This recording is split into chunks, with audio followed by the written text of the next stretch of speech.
ओम श्री परमात्मने नमः।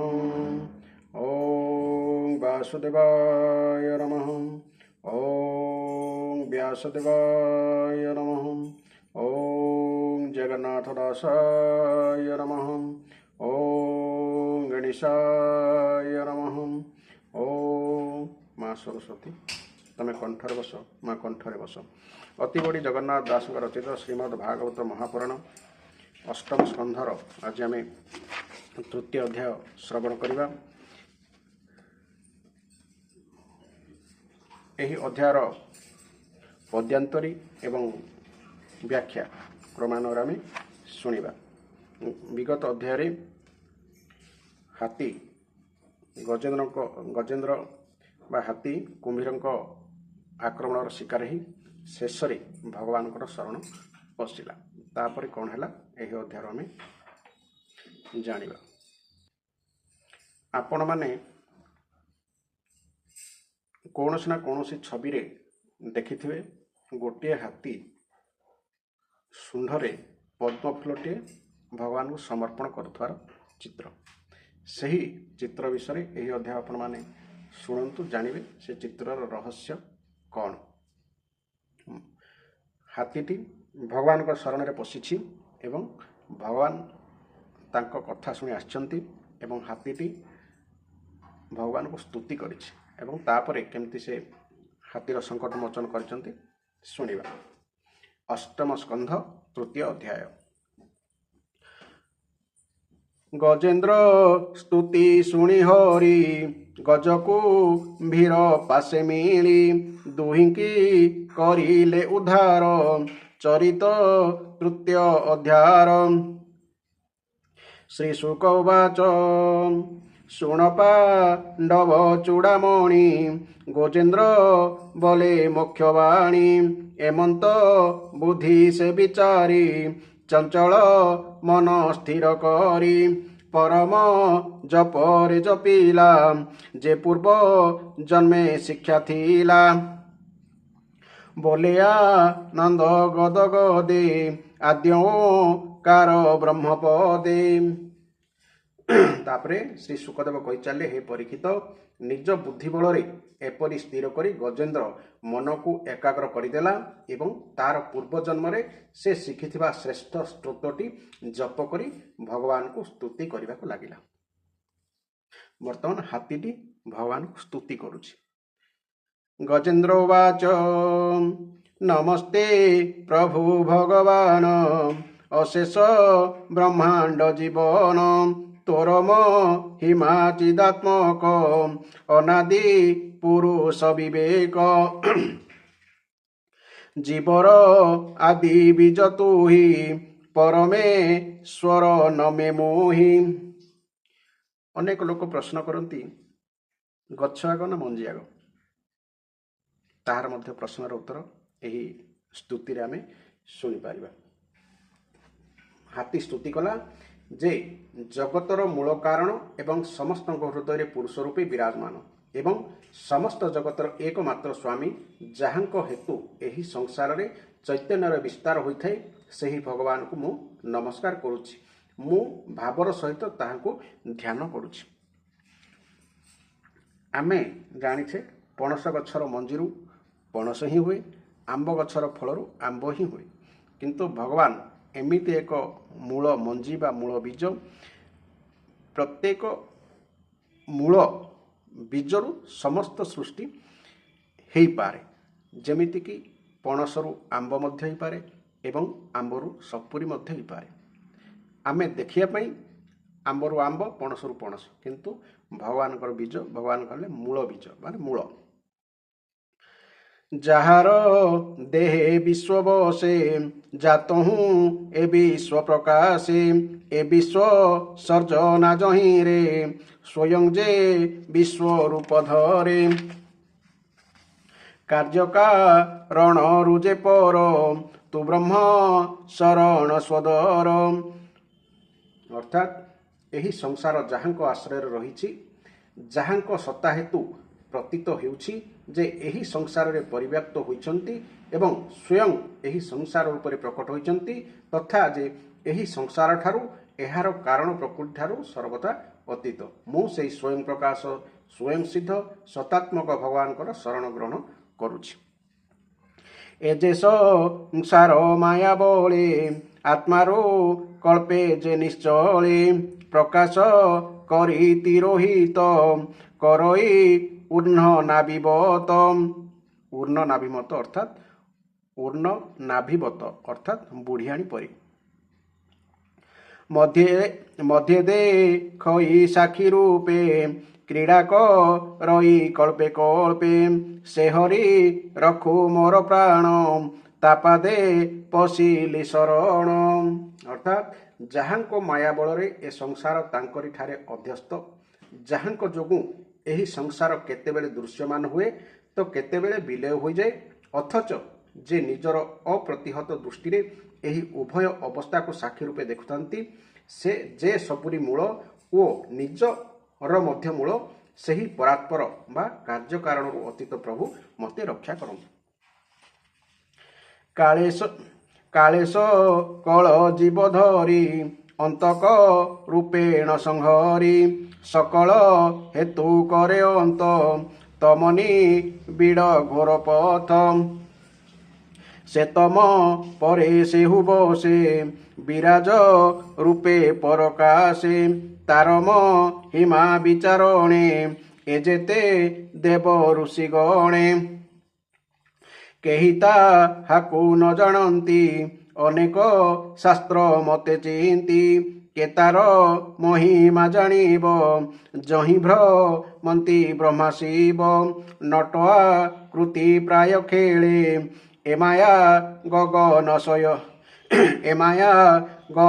ଶୟଳେ ମନ କର୍ମରୁ ଦୂର ଯେହି ସେ ହରି ରଖୁ ମୋର ଦେହି। ଅର୍ଥାତ୍ ପ୍ରଳୟ ସମୟରେ ସମସ୍ତ ଲୋକପାଳ ଏବଂ ସେମାନଙ୍କର କାରଣ ରୂପେ ସମ୍ପୂର୍ଣ୍ଣ ନଷ୍ଟ ହୋଇଯାଆନ୍ତି।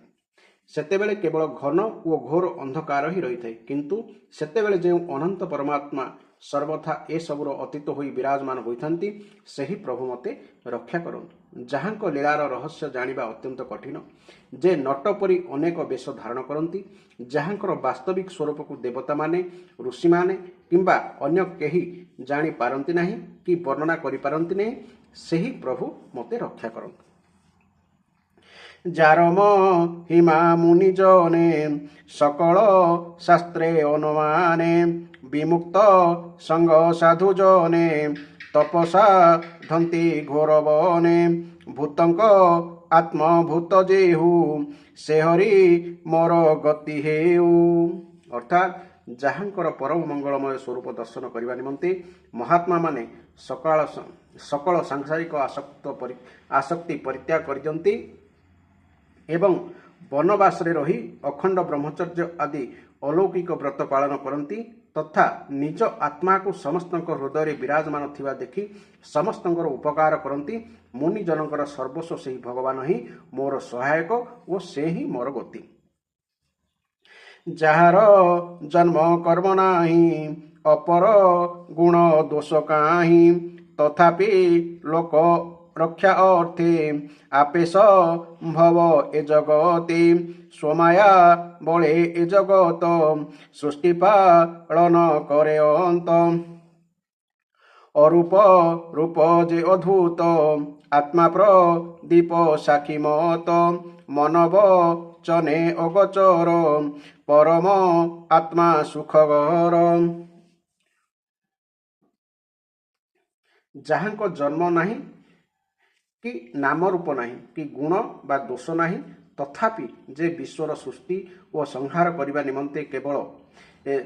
ନିମନ୍ତେ ବେଳେବେଳେ ନିଜ ମାୟାକୁ ସ୍ୱୀକାର କରି ତଦନୁସାରେ ରୂପ ଧାରଣ କରିଥାନ୍ତି, ସେହି ଅନନ୍ତ ଶକ୍ତିମାନ ସର୍ବୈଶ୍ୱର୍ଯ୍ୟମୟ ପରମବ୍ରହ୍ମ ପରମାତ୍ମାଙ୍କୁ ମୁଁ ନମସ୍କାର କରୁଛି। ସେ ଅରୂପ ହୋଇ ମଧ୍ୟ ବ୍ରହ୍ମରୂପ, ତାହାଙ୍କର କର୍ମ ମଧ୍ୟ ବଡ଼ ଆଶ୍ଚର୍ଯ୍ୟମୟ। ମୁଁ ତାହାଙ୍କ ଚରଣରେ ପ୍ରଣାମ କରୁଛି। ସେହି ସ୍ୱୟଂ ପ୍ରକାଶ ଓ ସମସ୍ତଙ୍କର ସାକ୍ଷୀ ପରମାତ୍ମାଙ୍କୁ ମୁଁ ନମସ୍କାର କରୁଛି, ଯେ ମନ ବାଣୀ ଓ ଚିତ୍ତଠାରୁ ବହୁ ଦୂରରେ, ତାହାଙ୍କୁ ମୁଁ ନମସ୍କାର କରୁଛି। ସୂକ୍ଷ୍ମ ନିର୍ମଳ ରୂପ ଯାର ପଣ୍ଡିତ ଜନଙ୍କ ଗୋଚର ଯାହାକୁ ସତ୍ତ୍ୱ ଗୁଣେ ପାଇ ନିଷ୍କାମ ଚିତ୍ତେ ଯେ ବାଧ୍ୟାଇ କୈବଲ୍ୟ ନାଥ ନମସ୍ତୁତେ ନିର୍ବାଣ ସୁଖ ଯା ଉଦିତେ। ଅର୍ଥାତ୍ ବିବେକୀ ପୁରୁଷମାନେ କର୍ମ ସନ୍ନ୍ୟାସ ଅଥବା କର୍ମ ସମର୍ପଣ ଦ୍ୱାରା ନିଜ ଅନ୍ତଃକରଣ ଶୁଦ୍ଧ କରି ଯାହାକୁ ପାଇଥାନ୍ତି ସେ ଯେ ସ୍ୱୟଂ ନିତ୍ୟଯୁକ୍ତ ପରମାନନ୍ଦ ସ୍ୱରୂପ ଓ ଜ୍ଞାନ ସ୍ୱରୂପ ଏବଂ କେବଳ ଯାହାଙ୍କଠାରେ ଅନ୍ୟମାନଙ୍କୁ କୈବଲ୍ୟ ମୁକ୍ତି ଦେବାର ସାମର୍ଥ୍ୟ ରହିଛି ସେହି ପ୍ରଭୁଙ୍କୁ ମୁଁ ନମସ୍କାର କରୁଛି।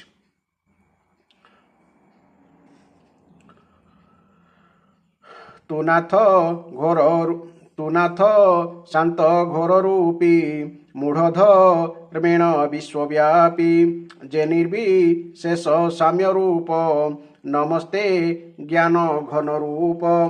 ଅର୍ଥାତ୍ ଯେ ସତ୍ତ୍ୱ ରଜ ଓ ତମ ଗୁଣର ଧର୍ମ ସ୍ୱୀକାର କରି ଯଥାକ୍ରମେ ଶାନ୍ତ ଘୋର ଓ ମୂଢ଼ ଅବସ୍ଥା ମଧ୍ୟ ଧାରଣ କରନ୍ତି ସେହି ବିଭେଦ ରହିତ ସମଭାବରେ ସ୍ଥିତ ଓ ଜ୍ଞାନ ଘନ ପ୍ରଭୁଙ୍କୁ ମୁଁ ବାରମ୍ବାର ନମସ୍କାର କରୁଛି। କ୍ଷେତ୍ରଜ୍ଞ ରୂପୀ ନମ ନମ ସର୍ବଜ୍ଞ ସାକ୍ଷୀ ନିଜ ଧାମ ସେ ଜଗତ ଆଦି ମୂଳ ପ୍ରକୃତି ସୂକ୍ଷ୍ମ ସ୍ଥୂଳ ସର୍ବଇନ୍ଦ୍ରିୟ ଗଣଦ୍ରଷ୍ଟା ସର୍ବବିଷୟ ଆଦି ସ୍ରଷ୍ଟା ଅଭକ୍ତ ଜନେ ଅପ୍ରକାଶ ଭକତ ପଦେର ବିତ୍ରାସ। ଅର୍ଥାତ୍ ହେ ପ୍ରଭୁ ଆପଣ ହେଉଛନ୍ତି ସମସ୍ତଙ୍କର ସ୍ୱାମୀ सकल क्षेत्र में एकमात्र ज्ञाता व सर्वसाक्षी आपणको मु नमस्कार करुछि। आपण ही निजे निजर कारण पुरुष एवं मूल प्रकृति रूप में मध्य आपण ही विद्यमान। मोर आपणको मोर बारंबार प्रणाम। आपण हेउछंती सकल इंद्रिय और सही इंद्रिय मानक विषय द्रष्टा तथा सकल प्रतीतिर आधार। अहंकार आदि छाया रूप असत वस्तु गुड़िक द्वारा आपणक अस्तित्व ही प्रकटित हुए। सकल वस्तुर सत्ता रूप में मध्य केवल आपण ही प्रकाशित हेउछंती। मु आपणको प्रणाम करुछि। अखिल कारण स्वरूपी अद्भुत रूपे विश्वव्यापी सर्वगम वेदस्थान नमस्ते मोक्ष परायण। स्वयं प्रकाश गुणपाशे बंधन न हो तु विशेषे तु अपवर्ग परायण नमयी तोहर चरण तु नाथ करुणा सागर तो पादे शरण मोहर। अर्थात आपण हेउछंती सबरी मूल कारण किंतु आपणकर कौनसी कारण नाही। पुणी आपण सबरी कारण होइथिले भी आपणक ठारे कौनसी विकार बा परिवर्तन घटे नाही। तेणु आपण हेउछंती विस्मयकर कारण। आपणको मोर बारंबार नमस्कार। समुद्र जेपरी समस्त नदी झरणार परम आश्रय आपण हेउछंती सेहीपरि सकल वेद और शास्त्रर परम तात्पर्य। आपण हेउछंती मोक्ष स्वरूप एवं सकल संत आपणकर शरण ग्रहण करंती। तेणु मु आपणको बारंबार प्रणाम करुछि।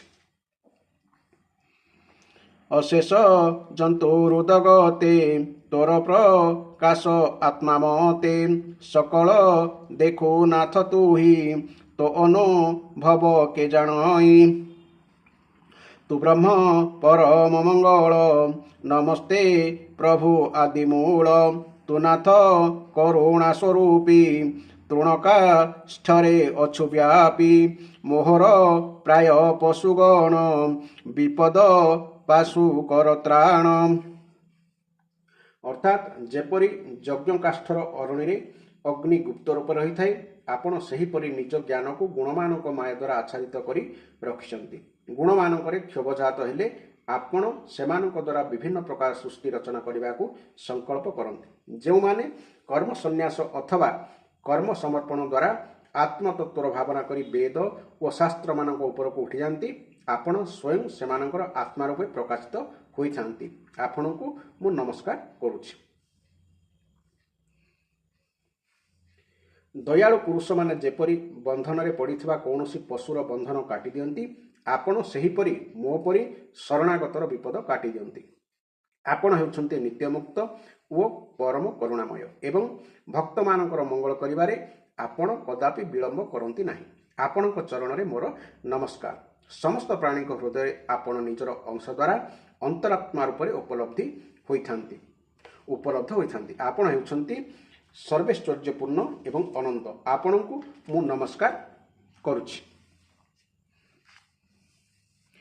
आत्मा आत्मज गृह चीते आत्मा आत्मज गृह बीते ममता करे दृढ़ चीते जे प्राणी गृह बंधे मजे से तोते केबे न भजे जे मुक्त संग ए जगते से तोते भजे अविरते एणु भी बेकी प्राणीकर तो नाथ शुभ सुख घर।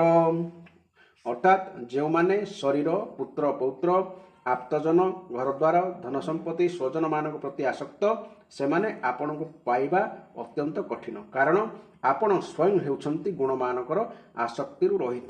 जीवनोक्त पुरुष निज हृदय आपण को निरंतर चिंतन करती। आपण सर्वैश्वर्यपूर्ण और ज्ञान स्वरूप। मु आपण को नमस्कार करुछि। धर्मार्थ कामे जे विमुक्त निष्कामे भजे अविरत अंतेल भंति इष्टगति दुखे संकटे न पड़ती अव्यय देह से पाती एणुल भंति दिव्य गति मुएबे शरण तोहर एग्राह ग्रस्तु पारिकर।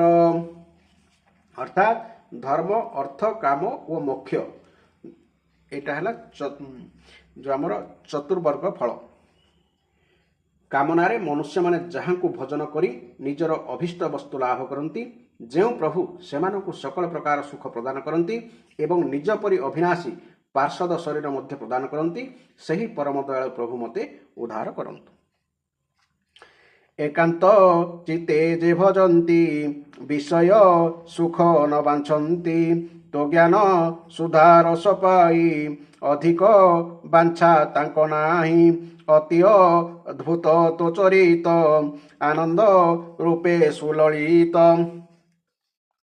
तो कथा सुधा सिंधु जले अवगाहन सुख भले करिल भंति दिव्य देही एणु तो महिमा के कही। अर्थात जहाँकर अन्य प्रेमी भक्तजन केवल सही प्रभुଙ୍କ शरणରେ ରହନ୍ତି, ତାହାଙ୍କୁ କୌଣସି ବି ବସ୍ତୁ ଏପରିକି ମୋକ୍ଷ ମଧ୍ୟ ମାଗନ୍ତି ନାହିଁ। କେବଳ ତାହାଙ୍କର ପରମ ମଙ୍ଗଳମୟୀ ଲୋକମାନ ଲୀଳାମାନ ଗାନ କରି ଆନନ୍ଦ ସାଗରରେ ନିମଗ୍ନ ରହନ୍ତି।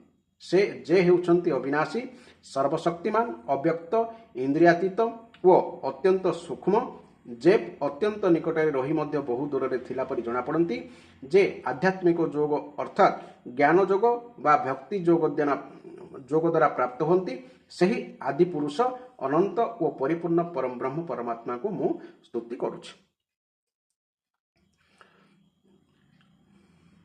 ଅକ୍ଷୟ କ୍ଷୟ ନାହିଁ ଯାର ଯେ ବ୍ରହ୍ମ ପରମ ଈଶ୍ୱର ଅବ୍ୟକ୍ତ ଅଧ୍ୟାତ୍ମ ସ୍ୱରୂପୀ परम जोग बले व्यापी एणु जे अति दूरे रहे अत्यंत सूक्ष्म सूक्ष्म होई अत्यंत सूक्ष्म सूक्ष्म होई अनंत आदि परिपूर्ण से हरि रखु म जीवन मनव चनता चरणे निवेदी लिमु अनुक्षणे ए घोर ग्राह बंध पासु उधरी से मते आश्वासु।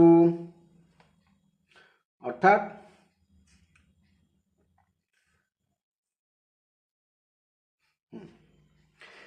जार अल्प कला घेनी ब्रह्मादि देवे सुरमुनि संसार चराचर जेते प्रकाश नाम रूप मते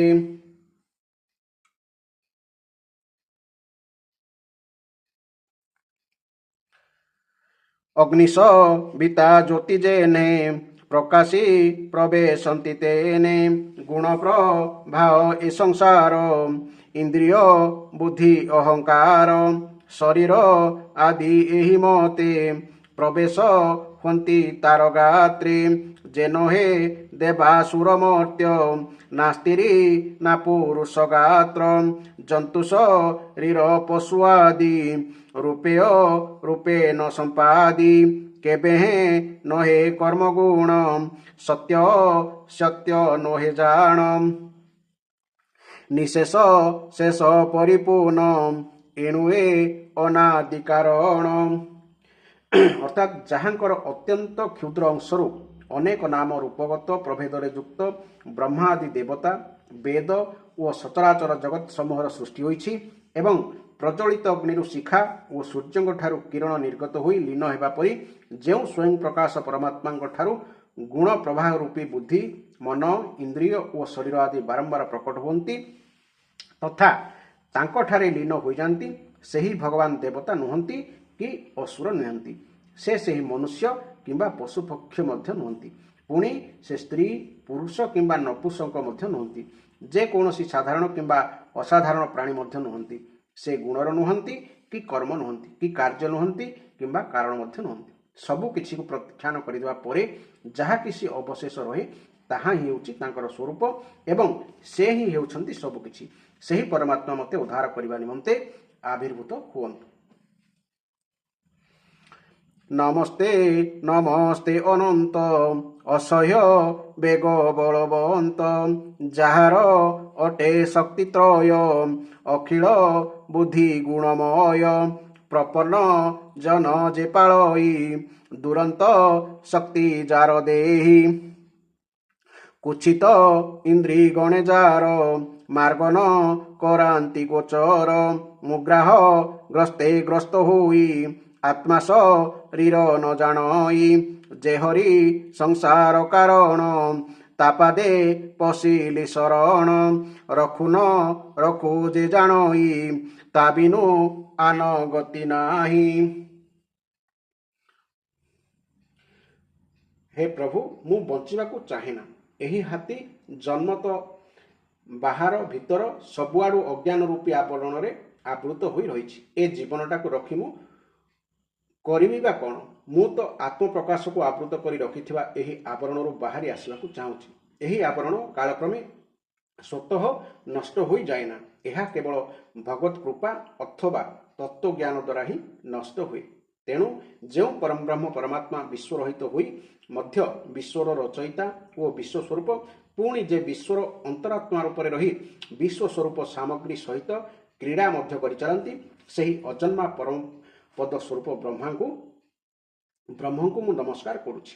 ଯୋଗୀଜନ ଯୋଗ ଦ୍ୱାରା କର୍ମ ଓ କର୍ମବାସନା ଓ କର୍ମଫଳ ଭସ୍ମ କରିଦେଇ ନିଜର ଯୋଗଶୁଦ୍ଧ ହୃଦୟରେ ଯେଉଁ ଯୋଗେଶ୍ୱର ଭଗବାନଙ୍କର ସାକ୍ଷାତକାର ଲାଭ କରନ୍ତି ସେହି ପ୍ରଭୁଙ୍କୁ ମୁଁ ନମସ୍କାର କରୁଛି। ହେ ପ୍ରଭୁ, ଆପଣଙ୍କର ହିଁ ସତ୍ୱ ରଜ ଓ ତମ ଏହି ତିନି ଶକ୍ତିର ରାଗ ଆଦି ବେଗ ବଡ଼ ଅସହ୍ୟ। ସମସ୍ତ ଇନ୍ଦ୍ରିୟ ଓ ମନର ବିଭିନ୍ନ ବିଷୟ ଉପରେ ମଧ୍ୟ ଆପଣ ହିଁ ପ୍ରତୀୟମାନ ହୁଅନ୍ତି। ତେଣୁ ଯେଉଁମାନଙ୍କର ଇନ୍ଦ୍ରିୟଗଣ ସଂଯତ ନୁହନ୍ତି ସେମାନେ ତ ଆପଣଙ୍କୁ ପାଇବାର ମାର୍ଗ ବି ଜାଣିପାରନ୍ତି ନାହିଁ। ଆପଣଙ୍କର ଶକ୍ତି ଅନନ୍ତ, ଆପଣ ଶରଣାଗତ ବତ୍ସଳ। ଆପଣଙ୍କୁ ମୁଁ ବାରମ୍ବାର ନମସ୍କାର କରୁଛି। ଆପଣଙ୍କର ମାୟାରୂପୀ ଅହଂ ବୁଦ୍ଧି ଦ୍ୱାରା ଆତ୍ମାର ସ୍ୱରୂପ ଆବୃତ ହୋଇଯାଇଥିବାରୁ ଜୀବ ନିଜ ସ୍ୱରୂପକୁ ଜାଣିପାରୁନି। ଆପଣଙ୍କର ମହିମା ଅପାର। ଆପଣଙ୍କ ପରି ସର୍ବଶକ୍ତିମାନ ଏବଂ ମାଧୁର୍ଯ୍ୟ ନିଧି ଭଗବାନଙ୍କ ଠାରେ ମୁଁ ଶରଣ ପଶୁଛି। ହାତୀ ସ୍ତୁତି କରିକି ଭଗବାନଙ୍କର ଶରଣ ପଶିଲା। ଲାଷ୍ଟରେ କହିଲେ, ରଖୁ ନ ରଖୁ ଯେ ଜାଣଇ ତା ବିନୁ ଆନଗତି ନାହିଁ। ତମର ଇଚ୍ଛା ଅଛି ରଖିବ, ନହେଲେ ମାରିବ ଆଉ। ତାପରେ ଶ୍ରୀ ଶୁକବାଚ ଶୁକ କହୁଛନ୍ତି, ଏମନ୍ତେ ଗଜରାଜ ସ୍ତୁତି ଗୋବିନ୍ଦ ପାଦେ ଦେଇ ମତି ଇନ୍ଦ୍ରାଦି ଦେବେ ଗମ୍ୟ ନୋଏ ଯେ ପୂର୍ବ ଭାଗ୍ୟର ଉଦୟ ଗଜବି କଳ ଶୁଣି ହରି ସତ୍ୱରେ ଚିତ୍ତେ ମଦ ଭରି ଯେ ହରି ସର୍ବଦେବମୟେ ଅଶେଷ ବିଶ୍ୱ ଯାର ଦେହେ ସର୍ବଦେ ବତା ମିଳି ସଙ୍ଗେ ସ୍ତୁତି କରନ୍ତି ନାନା ରଙ୍ଗେ ଗରୁଡ଼ ପୃଷ୍ଠେ ବିଜେ କରି করে প্রচণ্ড চক্রধরি বেগে মিলিলে গজ পাশে বিবুধে দেখন্তি আকাশে।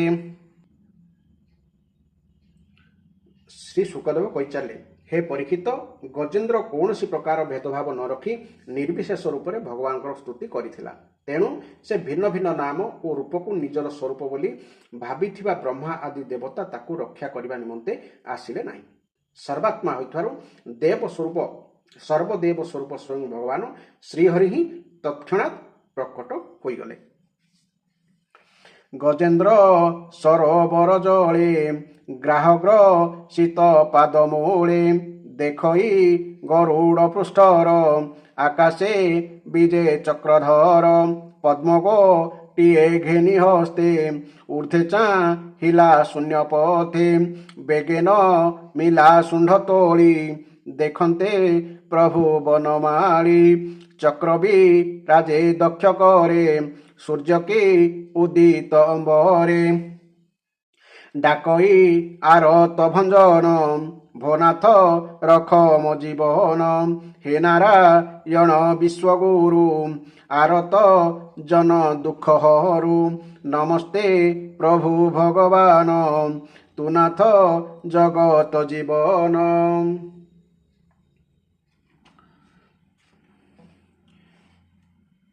ସରୋବର ଭିତରେ ବଳବାନ କୁମ୍ଭୀର ଗଜେନ୍ଦ୍ରକୁ ଧରି ଟାଣୁଥିଲା। ତେଣୁ ଗଜେନ୍ଦ୍ର ଅତ୍ୟନ୍ତ ବ୍ୟାକୁଳ ହେଉଥିଲା। ସେ ଦେଖିଲା ହାତରେ ଚକ୍ର ଧରି ଗରୁଡ଼ ଉପରେ ବସି ଭଗବାନ ଶ୍ରୀହରି ଆକାଶ ମାର୍ଗରେ ଆସୁଛନ୍ତି। ତାହା ଦେଖି ସେ ନିଜ ଶୁଣ୍ଢରେ ଗୋଟିଏ ସୁନ୍ଦର ପଦ୍ମଫୁଲ ତୋଳିଲା ଏବଂ ଫୁଲଟିକୁ ଶୁଣ୍ଢରେ ଉପରକୁ ଉଠାଇ ବଡ଼ କଷ୍ଟରେ କହିଲା, ହେ ନାରାୟଣ, ହେ ଜଗତଗୁରୁ, ହେ ଭଗବାନ, ଆପଣଙ୍କୁ ମୋର ନମସ୍କାର। ଗ୍ରାହ ପୀଡ଼ିତ ଗଜ ଦେଖି ତକ୍ଷଣେ ଗରୁଡ଼ ଉପେକ୍ଷି ଜଳେ ପଶିଲେ ଚକ୍ରପାଣି ବକ୍ରେକୁ ଭୀର ମୁଣ୍ଡ ହାଣି କୁମ୍ଭୀର ମୁଖୁ ବନମାଳି ହସ୍ତି ଚରଣ ହସ୍ତେ ତୋଳି ଦେଖନ୍ତି ଶୂନ୍ୟେ ଦିଗପାଳେ ଗଜକୁ ଘେନି ବିଜେ କୂଳେ ବୋଲଇ ବିପ୍ର ଜଗନ୍ନାଥ ଶୁଣସୁ ଜନେ ଏକଚିତ ଅଶେଷ ହରିର ମହିମା କେ କହି ପାରେ ଗୁଣ ସୀମା ଗଜକୁ ରଖିଲେ ଯେମନ୍ତେ ଅଷ୍ଟମ ସ୍କନ୍ଧେ ଭାଗବତେ ଭାଷା ପ୍ରବନ୍ଧେ ହରିବାଣୀ ଶୁଣି ସଂସାରୋତ୍ତର ପ୍ରାଣୀ ଇତି ଶ୍ରୀମଦ୍ଭାଗବତେ ମହାପୁରାଣେ ପରାଂଶା ସହିତାୟାଂ ଅଷ୍ଟମ ସ୍କନ୍ଧେ ଗଜେନ୍ଦ୍ର ମୋକ୍ଷଣେ ତୃତୀୟାଧ୍ୟାୟ। ତାପରେ ଗଜେନ୍ଦ୍ର କଷ୍ଟ ପାଉଛି ଦେଖି ଭଗବାନ ତତ୍କ୍ଷଣାତ୍ ଗରୁଡ଼ ଉପରୁ ତଳକୁ ଡେଇଁ ପଡ଼ିଲେ ଏବଂ କୃପା କରି ଗଜେନ୍ଦ୍ର ସହିତ କୁମ୍ଭୀରକୁ ମଧ୍ୟ ଅତି ଶୀଘ୍ର ସରୋବରରୁ ବାହାରକୁ ଟାଣି ଆଣିଲେ। ତାପରେ ସବୁ ଦେବତାଙ୍କ ସମ୍ମୁଖରେ ହିଁ ଭଗବାନ ଶ୍ରୀହରି ଚକ୍ର ଦ୍ୱାରା କୁମ୍ଭୀରର ମୁହଁ ଫାଡ଼ି ଦେଇ ତା କବଳରୁ ଗଜେନ୍ଦ୍ରକୁ ମୁକ୍ତ କରିଦେଲେ। ଏହି ଥିଲା ଏହି ଅଧ୍ୟାୟର ସୁନ୍ଦର କଥା।